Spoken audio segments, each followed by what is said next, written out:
The void split open above Hydra's prime, a wound in reality that bled crimson light across the night sky.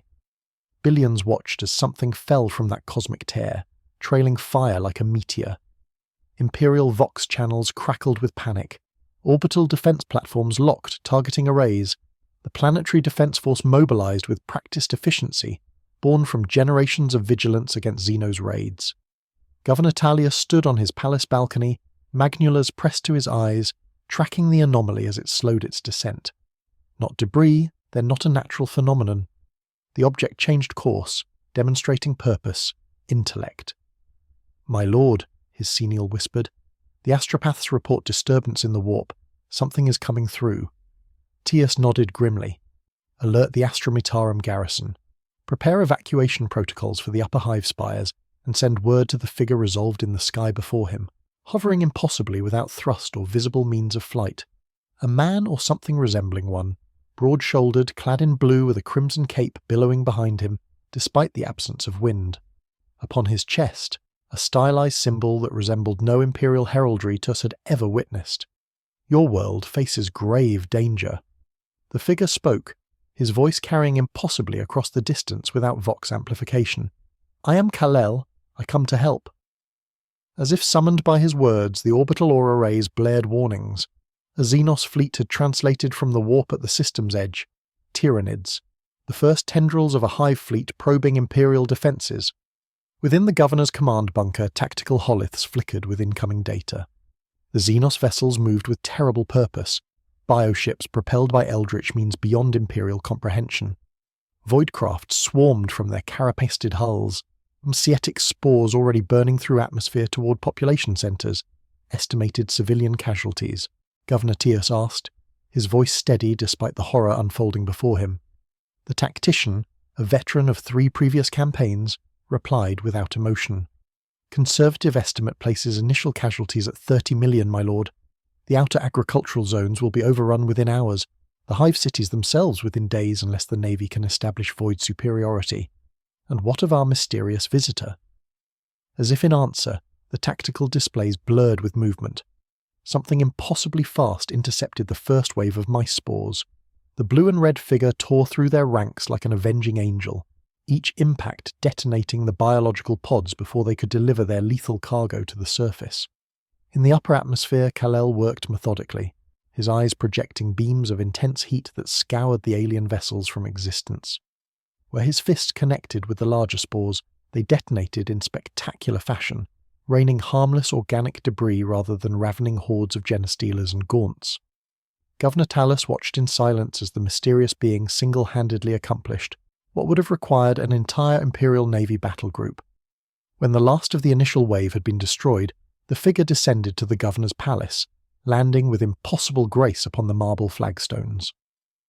"Your world is temporarily safe," Kel said, his voice resonant with authority, yet tempered by something the governor had rarely encountered in his decades of imperial service. "Compassion.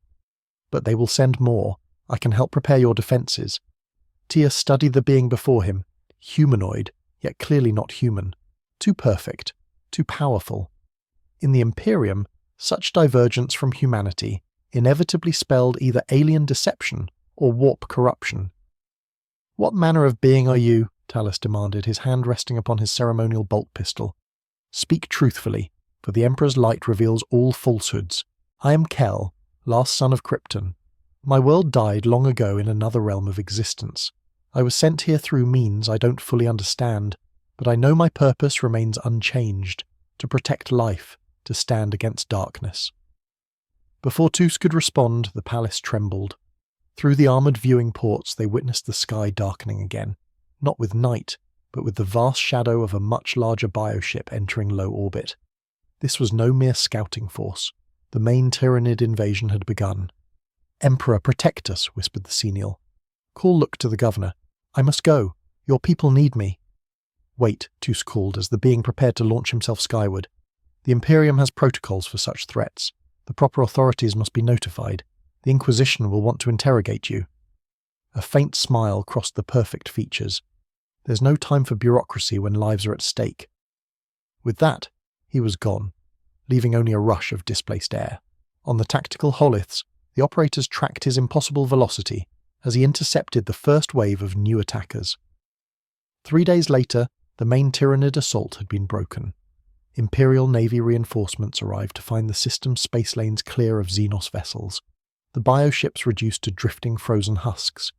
Upon the planet's surface, scattered broods of Tyranid organisms fought without cohesion, cut off from the guiding intelligence of their hive mind. Within the governor's palace, representatives from various imperial organizations had gathered.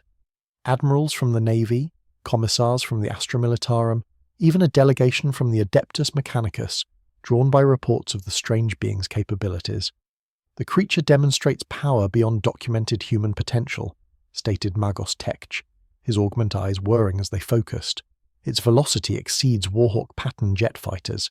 Its resilience surpasses even Art's physiology. It requires extensive study. Study? The naval commander scoffed. It should be commended.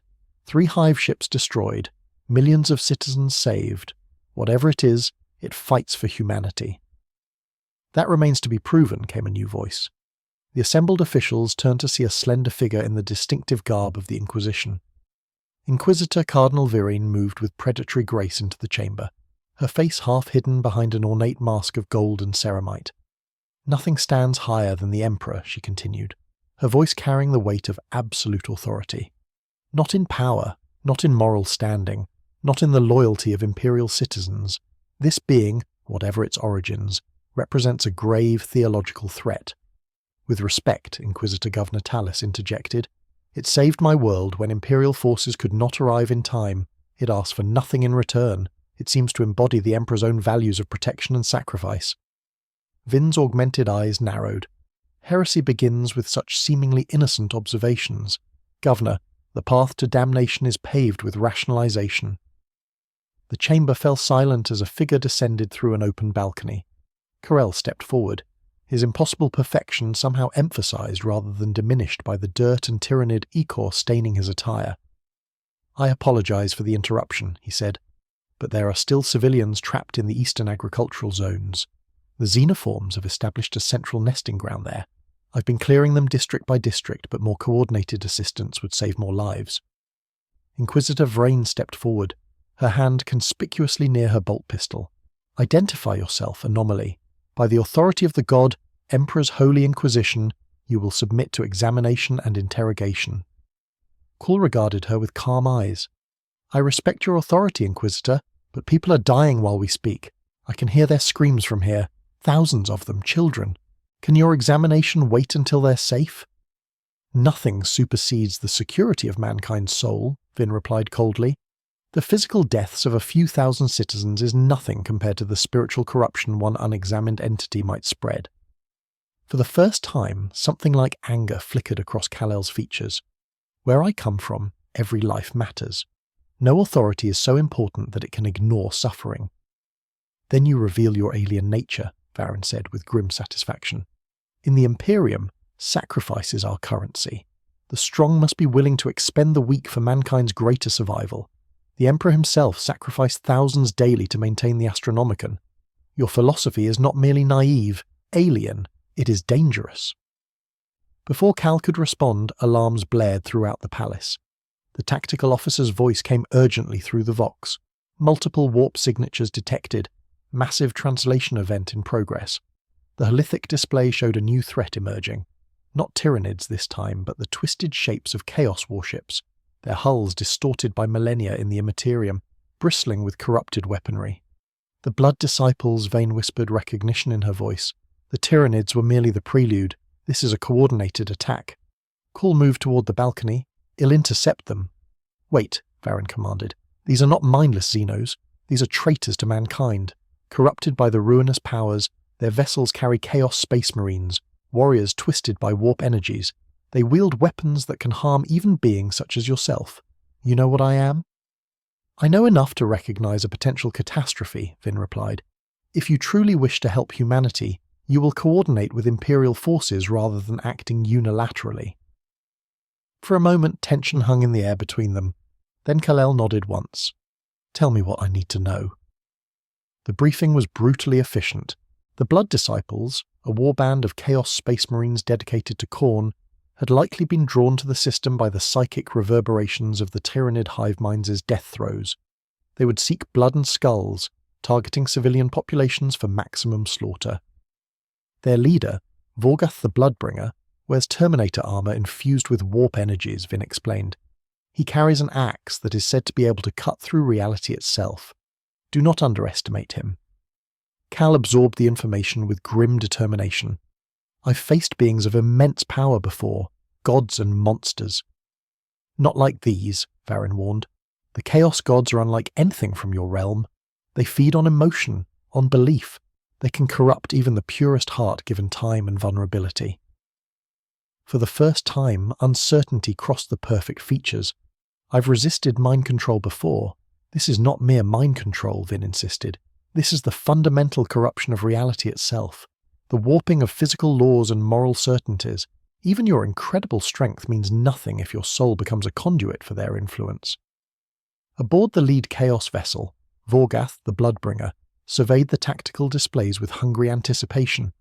His Terminator armor adorned with the skulls of fallen Imperial champions, hissed and groaned with each movement, internal systems pumping combat stimulants directly into his enhanced physiology. The planet's defences are in disarray, reported his lieutenant, a twisted sorcerer whose armour writhed with embedded demonic entities. The Tyranid attack weakened their orbital capabilities. We face minimal resistance. Vorgath's laughter rumbled through his vox grill. Good. The blood god cares not from where the blood flows, only that it flows abundantly. Prepare the landing craft. I want boots on ground within the hour. My lord, the sorcerer interjected, our auras detect an anomaly. Something moves between the vessels of our fleet. Something fast. Before Vorgath could respond, the ship shuddered violently. Warning runes flashed across corrupted control panels. External picked feeds showed a blur of blue and red tearing through their escort vessels, ripping armoured hulls apart with bare hands. Impossible, the sorcerer whispered. No mortal could survive void exposure. No human could generate such force. Vorgath's eyes narrowed behind his skull-faced helmet. Not human. Then something else. Something worthy of Kay's attention. The bridge rocked again as their own vessel came under attack. Armoured bulkheads designed to withstand capital ship weaponry crumpled like parchment as Karel tore his way into the command centre. Chaos Marines opened fire, bolt rounds detonating harmlessly against his chest. Vorgath raised his axe, its edge keening with warp energies. What manner of creature are you that dares challenge the chosen of Khorne? Khal regarded the corrupted space marine, taking in the grotesque mutations, the symbols of slaughter adorning his armour. I am Kal-El of Krypton, and I won't allow you to harm the people of this world. With a roar that was half battle cry, half prayer to his dark god, Vorgath charged. His axe, Soul Render, sliced through the air where Kal-El had been standing a microsecond before. The Kryptonian moved with impossible speed, his fist connecting with the Chaos Lord's chestplate. Kermit cracked. Internal systems failed. Vorgath staggered backward, genuinely shocked. No unaugmented being should possess such strength. But the surprise quickly gave way to savage joy. Here at last was a worthy opponent. Blood for the blood god. Vorgath intoned, raising his axe again. Skulls for the skull throne. This time when he swung, Kal-El caught the blade between his palms. For an instant they stood locked in contest. The Kryptonian's immovable strength against the chaos-infused weapon. Then, impossibly, the axe began to cut. A thin line of blood appeared on Kal-El's palm. Surprise registered on the perfect features. Pain, something he rarely experienced. The axe's edge, empowered by the ruinous powers, could harm even his Kryptonian physiology. Vorgath pressed his advantage, forcing the blade closer to Kal-El's face. Your blood will make a fine offering, he growled. Your skull, an honoured trophy. With a burst of effort, Kal-El pushed back, his eyes flaring with heat. Twin beams of concentrated energy struck Vorgath's helmet, melting the ancient ceramite. The Chaos Lord roared in pain and rage, swinging his axe in wide, furious arcs.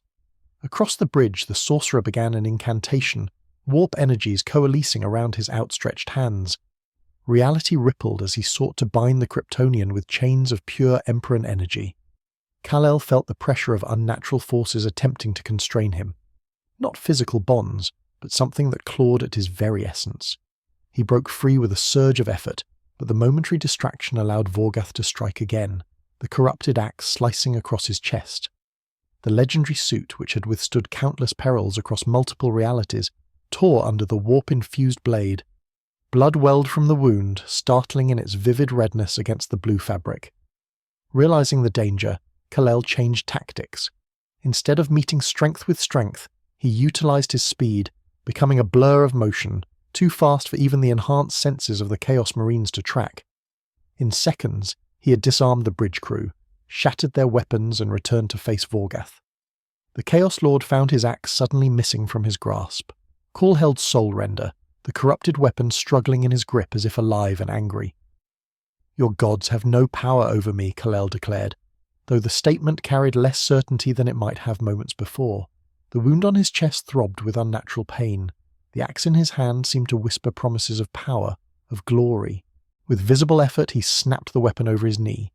The sound that followed was not the crack of breaking metal, but a scream of rage that echoed from nowhere and everywhere.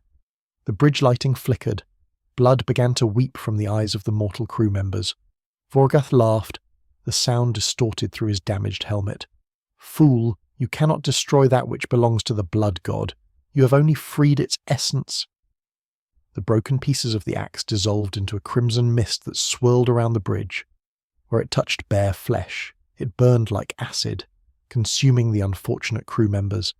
The Chaos Marines knelt in supplication as the mist coalesced into a towering half-sea corporeal form.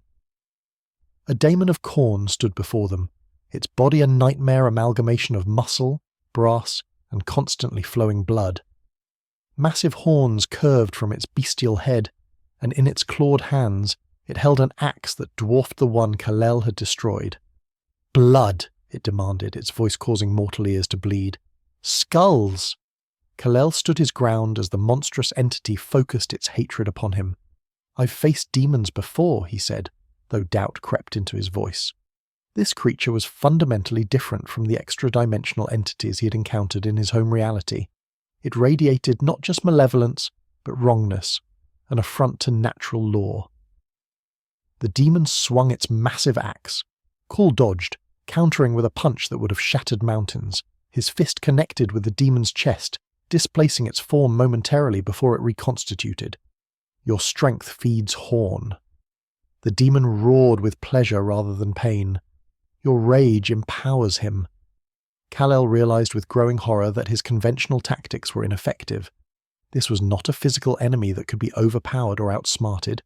This was a manifestation of an idea, a concept given form through the corrupted physics of the warp. The demon pressed its attack, each swing of its axe tearing not just through air, but through the fabric of reality itself. Kel evaded most blows, but those that connected sent waves of unnatural pain through his body. This was not just physical damage, but something deeper, an assault on his very essence. As he fought, Kal-El became aware of a disturbing sensation, a whisper in his mind, growing louder with each exchange of blows. The voice promised power beyond his imagining, if only he would embrace the path of Khorne. After all, did he not fight for justice? Was Khorne not the god of martial honor as well as slaughter? Khal faltered, the insidious logic working its way through his consciousness. In this moment of weakness, the demon's axe caught him squarely in the chest, sending him crashing through multiple bulkheads. The Kryptonian lay amid the wreckage, blood flowing freely from wounds that should have been impossible to inflict upon him. The daemon approached, its massive form barely fitting through the breached bulkheads. "Yield," it commanded. "Serve." Something cold and terrible whispered in Kal-El's mind that perhaps this was where he belonged. This universe was harsh, brutal. Perhaps the conventional morality he had always followed was insufficient here. Perhaps power and domination were the only truths that mattered. The symbol on his chest caught his fading gaze. Hope. That was what it had meant on Krypton. Not a nest for Superman as humans had mistakenly believed, but the Kryptonian symbol for hope. With tremendous effort, Kal rose to his feet. "No," he said simply. "I reject your god and everything he stands for." The daemon roared in frustration, raising its axe for a killing blow. But before it could strike, a new sound filled the corrupted vessel, a song pure and terrible that caused the daemon to shriek in pain. Sisters of battle had boarded the vessel, their hymns to the Emperor cutting through the warp corruption like cleansing fire. Behind them came Inquisitor Vin, wielding a staff topped with a golden aquila that blazed with blinding light. Creature of the warp, she intoned by the Emperor's light, I banish thee. The demon's form wavered, its substance pulled between reality and the immaterium. It fought against the banishment, focusing its hatred on the Inquisitor. Call saw his opportunity. Summoning his remaining strength, he launched himself at the distracted demon. Instead of attacking with brute force, he grasped the demon's substance and flew, accelerating to speeds that caused the air around them to ionize up through the breached hull of the ship into the void of space. Further still, pushing his powers to their limit, Kal-El carried the struggling daemon beyond the system's gravity well, beyond the reach of its worshippers' bloody devotion. In the cold emptiness between stars, the demon's form began to unravel, without the sustaining belief and emotion of mortal minds. It thrashed and howled soundlessly in the vacuum, its substance returning to the immaterium. As the last of it dissolved, Kal-El felt the whispers in his mind fade, but the wounds remained, bleeding sluggishly in the vacuum where they should have already begun to heal. The corrupting influence of the warp had affected him more deeply than he realized. With the last of his strength, he turned back toward Hydra's prime, a barely conscious missile falling through void and atmosphere. In the medicate chamber of an Imperial cruiser, Kel awoke to the sound of chanting. Tech priests moved around his bed, monitoring arcane devices attached to his body. Servitors pumped unidentifiable fluids into his veins through crude metal needles that somehow penetrated his normally invulnerable skin. The corruption spread slowly, observed a tech priest, his voice devoid of emotion, but it spreads nonetheless. Inquisitor Vin stood at the foot of the bed, her masked face unreadable. You cannot remain here, Kal-El of Krypton. Your presence destabilizes the careful theological balance of the Imperium. Despite his weakened state, Kal managed to sit up, disconnecting several monitoring devices in the process. I saved your world. I fought your enemies. And in doing so, you demonstrated power that rivals that of the Emperor himself, Vahin replied coldly. Power without proper sanctioning or theological context. The masses already whisper of you as a savior. Do you understand how dangerous that is? Faith is the foundation upon which the Imperium stands. Faith in the Emperor unquestioned and absolute. Where I come from, people are allowed to choose what they believe. Then where you come from is doomed, Vane stated flatly. In this galaxy, unity of purpose is all that stands between humanity and extinction. One faith, one ruler. Anything else invites disaster. Governor Tius entered the chamber, his face drawn with exhaustion. Inquisitor, the High Lords have reached a decision regarding our visitor. Vane turned, surprise evident in her posture, if not her hidden face. So quickly, without proper examination or interrogation, the situation is unprecedented. Talus replied, as is the response. The being known as Kal is to be transported to Terra immediately. The Emperor himself will judge his purpose. Shock rippled through the chamber. The Emperor inimed upon the Golden Throne for 10,000 years communicated only rarely and cryptically through the tarot and visions granted to his most devoted servants. Direct judgment was almost unheard of. Impossible, Vin whispered. The journey alone would take months. The corruption within him would spread. Special dispensation has been granted, Trias continued. A warp jump directly to the Sol system with a Grey Knight's escort to contain any corruption during transit. Kal looked between them, understanding little of the implications but grasping the gravity of the situation. This Emperor, he leads your Imperium. The question was met with horrified silence. Even suggesting that the Emperor merely led the Imperium was borderline heretical. He was its foundation, its light, its very soul. The Emperor is mankind, Varen finally replied. He is our past and our future, our protection against the darkness of the void and the horrors of the warp. 10,000 years ago he sacrificed his mortal form to continue his protection of humanity. He died. His physical body was mortally wounded by his traitorous son, Tuss explained carefully. But his divine consciousness remains active, bound to the golden throne which sustains what remains of his corporeal form. From there he projects the Astronomicon, the psychic beacon that makes warp travel possible. Without it, humanity would be isolated, divided, doomed. Kal absorbed this information with growing concern, And this Emperor wants to see me, not see, Varen corrected. Judge, there is a difference. The journey to Terra was conducted under conditions of maximum security. The vessel, a specialized craft of the Inquisition, cut through the warp with unnatural speed, guided by the most skilled navigators available. Grey Knights, space marines specialized in combating demonic threats, stood constant vigil over Kal-El's chamber. Through the small viewing port in his quarters, Kal-El watched the impossible geometries of the warp pass by. The psychic maelstrom affected him differently than it did the human crew. Where they required Geller fields and constant prayer to maintain their sanity, he experienced the immaterium as a sort of dimensional overlay, similar to but far more chaotic than the phantom zone he had encountered in his home reality. The corruption from his wounds continued to spread, a network of black veins extending outward from the gashes left by the demon's axe. The ship's apothecaries and tech priests worked constantly to slow its progress, but they had never encountered Kryptonian physiology before, and their treatments were crude approximations at best. On the 7th day of transit, Karel was visited by the Grey Knight's chaplain, a towering figure in ornate power armor whose face remained hidden behind a skull-shaped helmet. "Your corruption progresses," the chaplain observed, his voice resonating with psychic undertones. "Yet you resist its influence more effectively than any mortal I have witnessed." Kal-El winced as a tech priest applied a pus of consecrated herbs to his wound. "In my world, I've been exposed to many forms of corruption, mind control, parasitic entities, poisons designed specifically to affect my biology. This is different." The chaplain stated, "The touch of chaos is not merely physical or mental, it is spiritual. It corrupts the very essence of what you are, and what am I in your understanding?" The chaplain was silent for a long moment. "That is not for me to determine. Only the Emperor may judge your true nature. But I observe that you possess power comparable to the Primarchs of old, yet lack their warp-infused origins. You display moral conviction that would shame many Imperial saints, yet follow no recognizable Imperial creed. You are an impossibility, a contradiction. Where I come from, I'm not the only one with powers," Call explained. "There are others. Some use their abilities to help people, some for selfish gains, some for destruction. And who judged which path was correct?" The question gave Call pause. "I suppose each of us did individually based on our own moral compass, and therein lies the fundamental flaw of your reality." The chaplain said morality cannot be left to individual interpretation in a universe where gods of excess, slaughter, disease, and false hope actively corrupt the minds of mortals. The Emperor's vision provides the only safe path through such peril.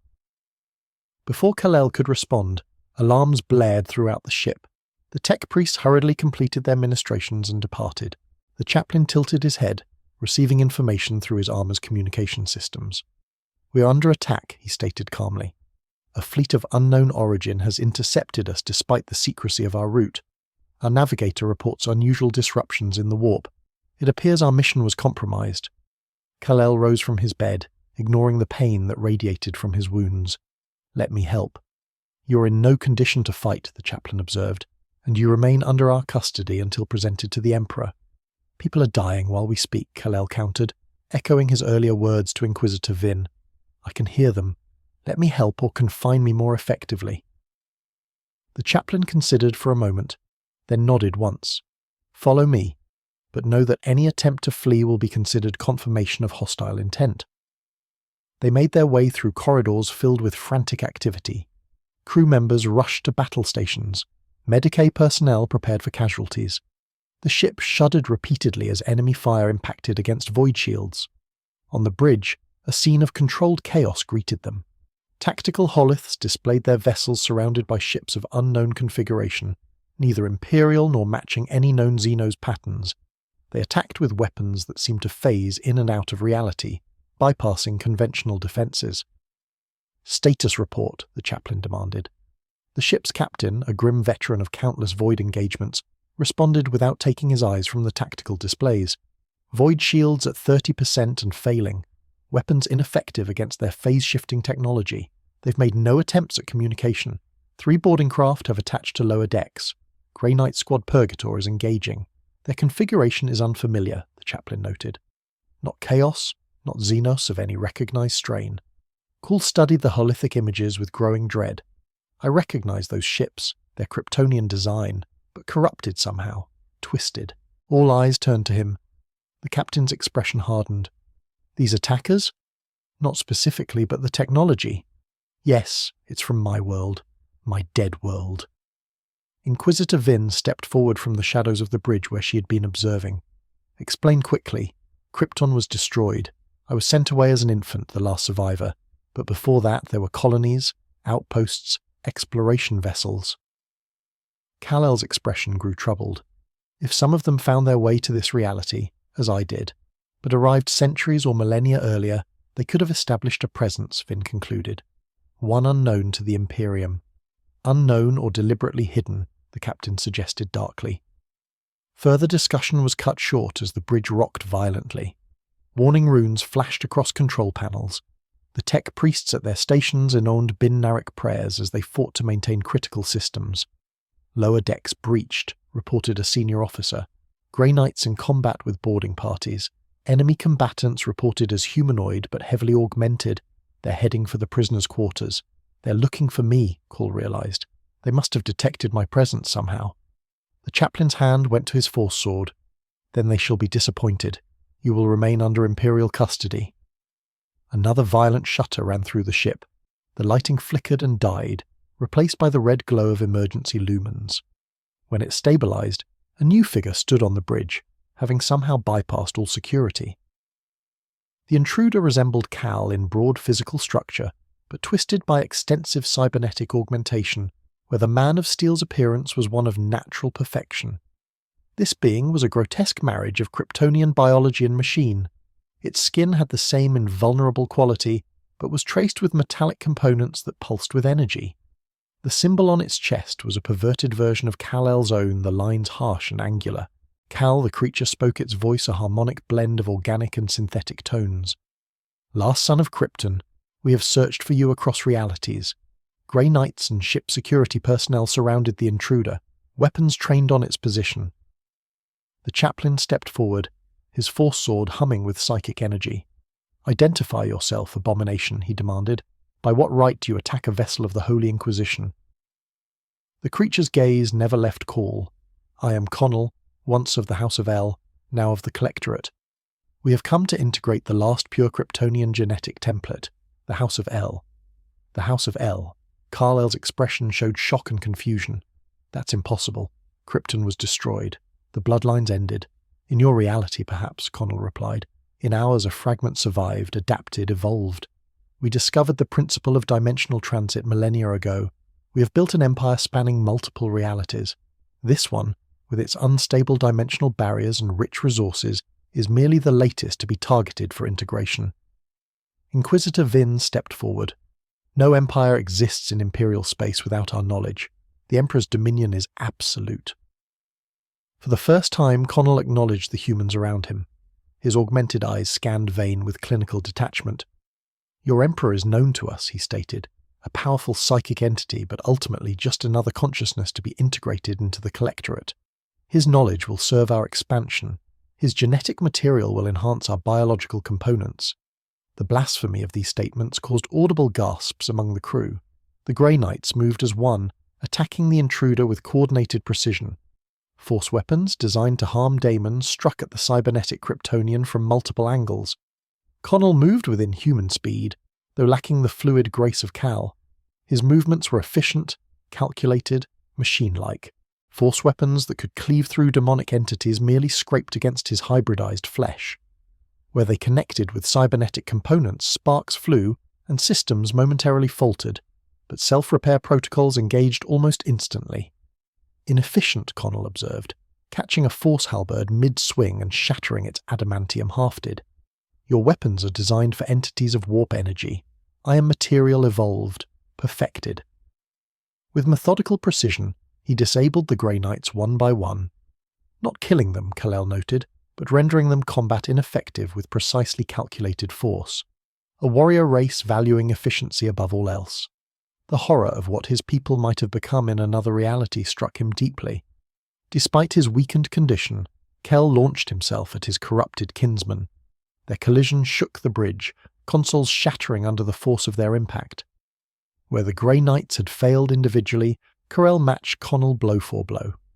"You're holding back," Connell observed as they grappled. "Limiting your force to avoid collateral damage to these humans. Inefficient. Irrational. It's called compassion," Kell grunted, straining against the cybernetic strength that matched his own. "Something our house once valued above all else." Connell's expression remained impassive. "Compassion is evolutionary baggage. We integrated its useful components, discarded the rest. The Collectorate values optimization above sentiment. They broke apart, circling each other amid the wrecked bridge. The ship's crew and surviving Grey Knights had established a perimeter. Weapons trained on both Kryptonians, but unable to distinguish friend from foe at the speeds they moved. "Your wounds extend beyond the physical," Connell noted, scanning Corell with augmented vision. "Chaos corruption. Fascinating. We have encountered similar phenomena in other dimensions. It can be contained, studied, utilized." "Nothing about chaos should be utilized," Kalel responded, feeling the corruption pulse within his wounds, as if responding to its mention. "It's pure evil. Evil is a subjective moral construct. The Collectorate recognizes only utility or lack thereof." Connell's head tilted slightly. "The corruption can be removed, your genetic template purified. Join us willingly, and your transition will be optimized for comfort. And if I refuse, then the integration will proceed regardless, but with suboptimal parameters for your consciousness retention." The cybernetic Kryptonian's voice remained flat, emotionless. "The Collectorate requires your uncorrupted genetic sequence to correct drift in our population. Your consent is preferred, but not necessary." Before Kalel could respond, a new presence made itself known on the bridge. The chaplain, who had been incapacitated earlier, rose to his feet. But something was different. His movements had a fluid grace that belied his massive armor. When he spoke, his voice carried harmonics that resonated through the ship's structure itself. "Enough," he said, and the single word contained power that caused both Kryptonians to turn toward him. "The Emperor has marked this one for judgment. None shall interfere." The chaplain's eyes blazed with golden light through the eye lenses of his skull helmet. Psychic energy coruscated around his armor, forming the ghostly outline of a much larger, more magnificent figure. Connell analyzed this new development with evident caution. Possession by a warp entity. Potentially the consciousness designating itself the Emperor. Threat assessment significant. The possessed chaplain raised a hand wreathed in golden fire. "You trespass not merely in Imperial space, abomination, but upon the Emperor's direct attention. Begone." A wave of pure psychic force erupted from the chaplain's outstretched hand. Connell's cybernetic system sparked and failed as the energy washed over him. For the first time, his composed features showed something approaching concern. "Unanticipated psychic capability," he stated, his voice distorting as systems attempted to compensate. "Tactical withdrawal advised." With blinding speed, Connell retreated from the bridge, smashing through bulkheads toward his boarding craft. The golden light faded from the chaplain's eyes, and he collapsed to his knees, steam rising from his overheated armor joints. "The Emperor protects," he whispered before losing consciousness. Inquisitor Vine stared at the fallen space marine with naked awe on her face. "A miracle," she breathed. "Direct intervention. I have never witnessed such a thing in all my years of service." Call moved to help the fallen chaplain, but Imperial Medicae personnel waved him away. Their expressions a mixture of fear and reverence, as they tended to one who had briefly hosted the Emperor's consciousness. Tactical officers reported that the attacking vessels were retreating, breaking off engagement and disappearing into some form of dimensional rift, rather than conventional warp transit. The immediate danger had passed, but the implications remained. "They will return," Cal said with certainty. "The Collectorate doesn't abandon objectives. If they're anything like the Krypton I knew, they're methodical, persistent." Varin turned to him, her earlier hostility somewhat tempered. "Then it becomes even more imperative that you reach Terra.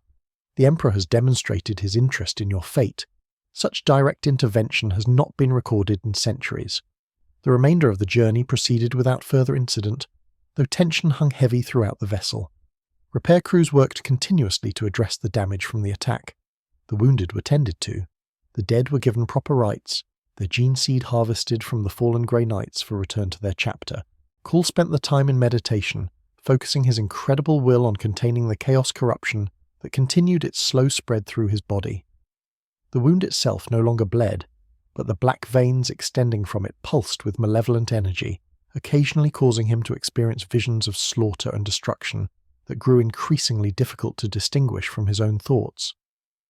As they approached the Sol system, he was permitted to view terror through the ship's ocular arrays.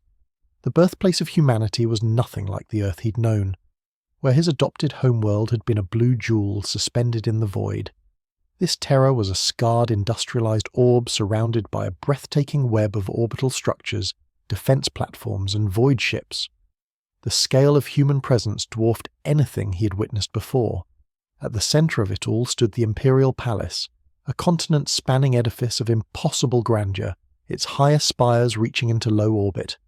Even from space, the psychic presence emanating from it was palpable to Cal. El's enhanced senses, a golden light that penetrated the very fabric of reality. Their vessel docked at an orbital station reserved for inquisitorial craft. From there, a heavily guarded transport carried Cal, Inquisitor Varen, and a contingent of Grey Knights to the surface.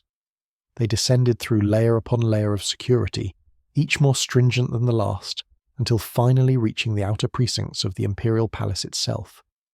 What followed was a procession through corridors of such overwhelming majesty that even Cal, who had witnessed the wonders of countless worlds and civilizations, felt humbled.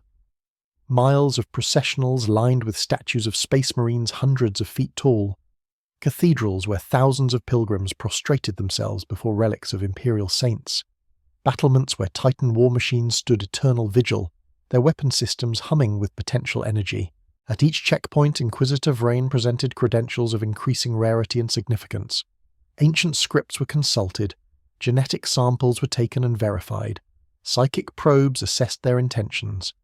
Finally, they reached a vast adamantium door inscribed with symbols that hurt the eye to look upon directly.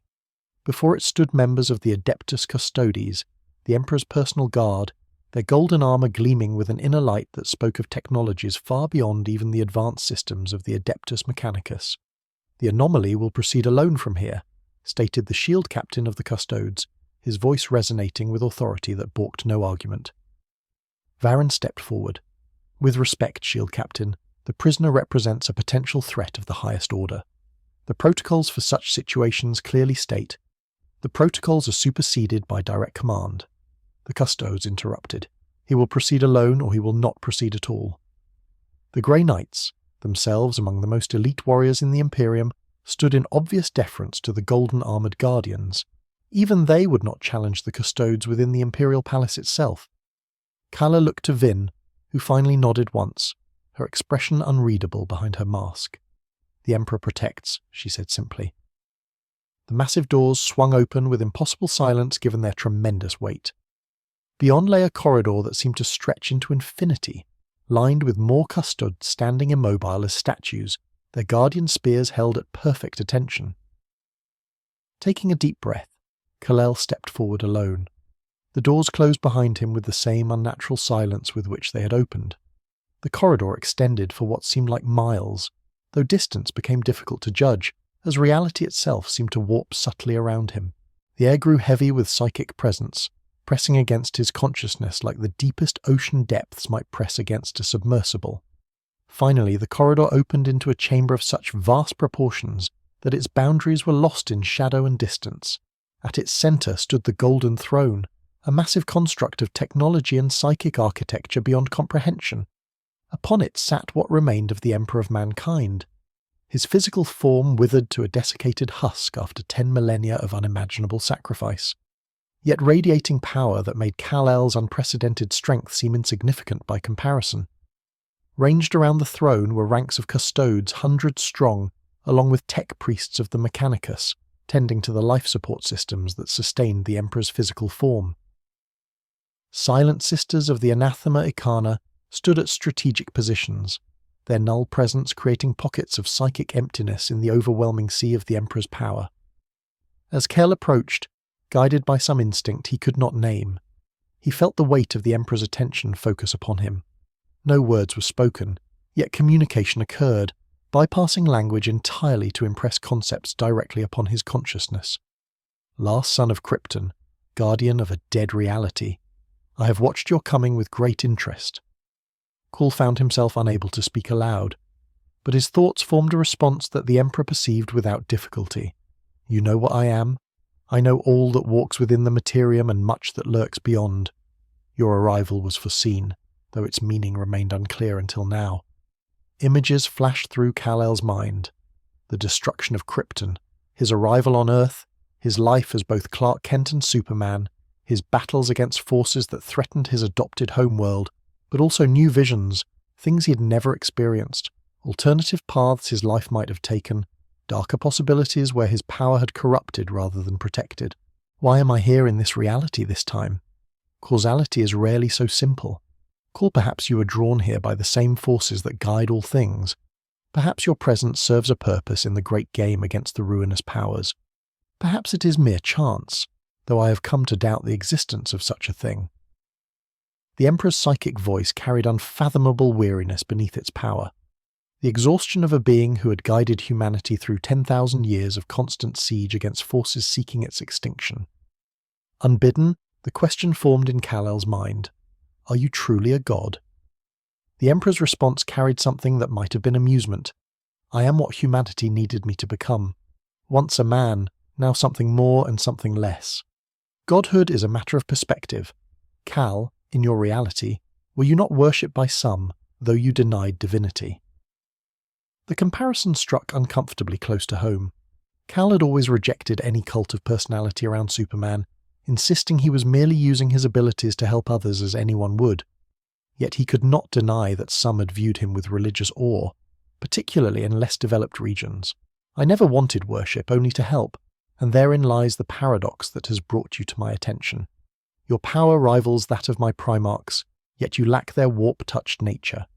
Your moral certainty resembles that of my greatest saints, yet you follow no imperial creed. You are an impossibility in a universe that cannot afford such contradictions. Kal-El felt the corruption in his womb's pulse, in response to the Emperor's scrutiny. The black veins had spread further, now reaching his heart. Soon they would corrupt his mind as well, turning his incorruptible moral compass toward chaos. You are wounded by forces you do not comprehend. Lasts on. The ruinous powers seek to claim you as they seek to claim all beings of consequence. They would remake you into their champion, a corruption of all you stand for. Can you heal me? I can, but there would be a cost. There is always a cost. The Emperor's presence deepened, focusing more intently upon him. Kal-El felt as if his very soul were being examined. Every moment of his existence laid bare for judgment. You stand at a crossroads, Kal-El. I offer you 3 paths. Images formed in Kal-El's mind so vivid they seemed more real than the chamber around him. First, I can remove the corruption and return you to your reality. Your memories of this place would fade like a dream, and you would continue your existence as the guardian of your Earth. But know that your reality, like all realities, faces its own version of chaos. Without the knowledge you have gained here, you may be unprepared when those forces manifest. The vision shifted, showing an alternative future. Second, I can heal you and allow you to remain in this reality as a free agent. Your power would serve as a bulwark against both chaos and the Kryptonian collectorate that seeks you. But your very existence outside imperial hierarchy would destabilize the careful balance of faith and authority upon which mankind's survival depends. Civil wars would be fought in your name, cults would arise claiming your patronage. Your intentions would be irrelevant against the tide of human belief.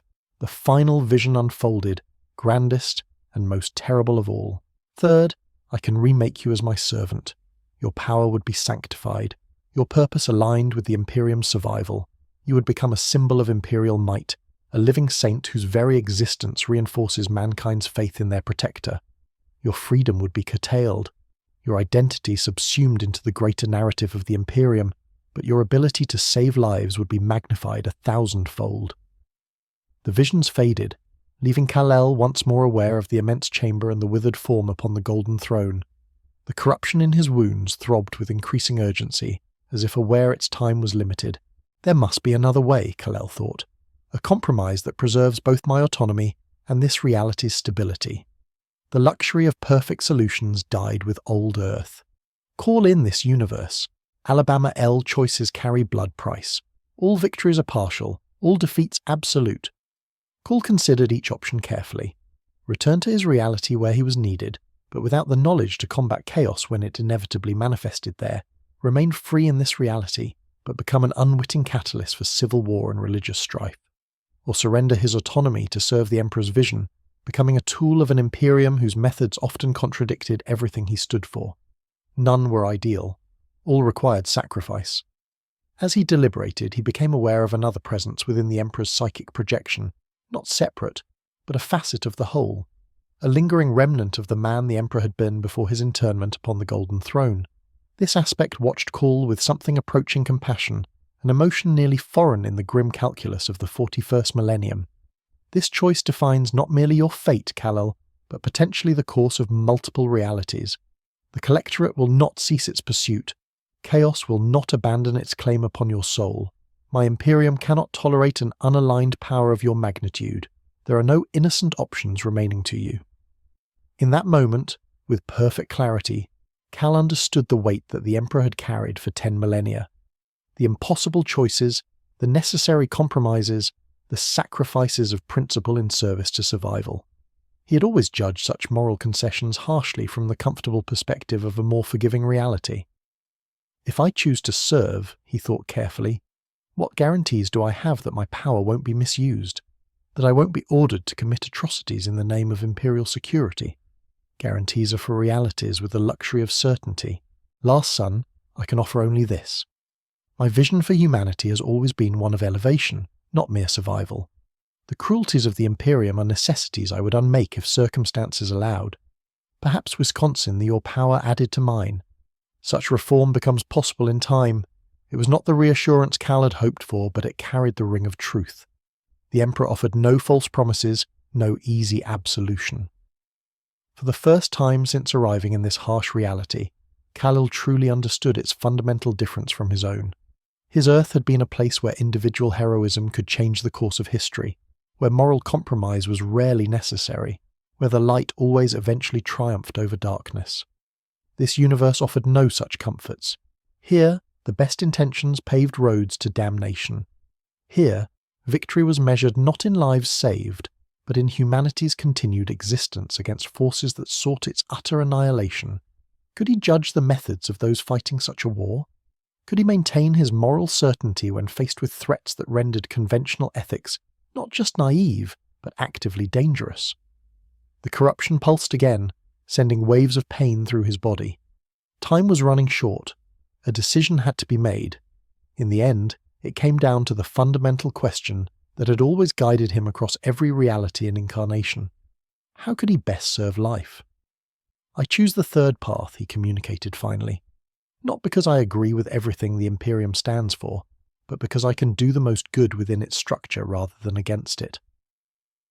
The Emperor's presence seemed to expand, filling the vast chamber with golden light that penetrated to Kal-El's very core. So be it. Canal Louisiana SSON of Krypton, and rise as the Emperor's shield. Kel knelt before the Golden Throne, his head bowed. The Emperor's psychic power engulfed him, burning away the chaos corruption with cleansing fire that seared not just his flesh, but his very soul. The pain was beyond anything he had ever experienced, yet he did not cry out. As the corruption was purged, he felt something else taking its place, not control or domination, but a connection, a purpose aligned with, but not subsumed by the Emperor's own. His powers remained his own. But now they were sanctified, recognized within the theological framework of the Imperium. When he rose, he was changed. His costume, torn and bloodied from battle, had been transformed. The blue became the deep cobalt of Space Marine armor, the red, the rich crimson of the Adeptus Custodes. The symbol on his chest remained, but was now incorporated into the Imperial Aquila, the stylized double-headed eagle that represented the Imperium of man. You are now my shield against the darkness, Kal-El. Neither primer nor space marine, but a category unto yourself the Collectorate will come. Chaos will scheme. You will stand against both in my name. I will not kill unnecessarily, Kal-El stated, establishing his boundaries even as he accepted his new role. I will show mercy where possible. I will protect the innocent above all else as you should. Mankind requires not merely protection, but inspiration. You will be both shield and beacon. With these final words, the Emperor's direct presence receded, though the connection remained. A golden thread linking Kal-El's consciousness to the master of mankind. The chamber returned to its previous state, the custodes and tech priests resuming their silent vigil. The shield captain approached, inclining his head slightly in acknowledgement of Kal-El's new status. The audiences concluded, "You will be escorted to the Santorum Imperialis for formal investiture and instruction in your duties." As Kel followed the custodes from the throne room, he felt the weight of his decision settle upon him. He had sacrificed the possibility of returning to his own reality, committed himself to serving an empire whose methods he did not fully endorse in hopes of guiding it toward a more compassionate future. In the vast Gothic corridors of the Imperial Palace, he caught sight of his reflection in a polished adamantium surface, the symbol of hope from Krypton, now incorporated into the Imperial Aquila, a compromise, like everything in this universe. Not perfect, but perhaps necessary. Outside, beyond the armoured walls and void shields, beyond the orbital defence platforms and patrolling fleets, the stars waited. Among them, the forces of chaos gathered, sensing the emergence of a new player in the great game. The Kryptonian Collectorate calculated, analysed, prepared for their next attempt to capture the last pure genetic template of their species. And on Terra, the Emperor watched through golden eyes as his newest champion prepared to face them all, a last son of a dead world now bound to the fate of humanity's desperate empire. In the grim darkness of the far future, where there was only war, a new light had kindled. Whether it would prove salvation or merely another noble sacrifice upon the altar of human survival remained to be seen. In the Sanctorum Imperialis, surrounded by the greatest heroes and darkest secrets of the Imperium, Kel of Krypton knelt once more as the High Lords of Terra proclaimed his new title before the assembled masses. Behold, intoned the Master of the Administrum, his voice amplified to reach the countless thousands, gathered in the processional, the shield of the Emperor, sanctified Son of Terra, protector of mankind. The masses chanted their devotion, their faith strengthening the Emperor's light throughout the Imperium. And in the shadows between stars, entities of immense malevolence turned their attention toward this new development, sensing both opportunity and threat in the last Kryptonian sanctification. The great game continued. The war eternal raged on, and Superman, once the bright champion of a more hopeful universe, took his place among the grim defenders of mankind's twilight empire, carrying the symbol of hope into a reality that had all but forgotten its meaning.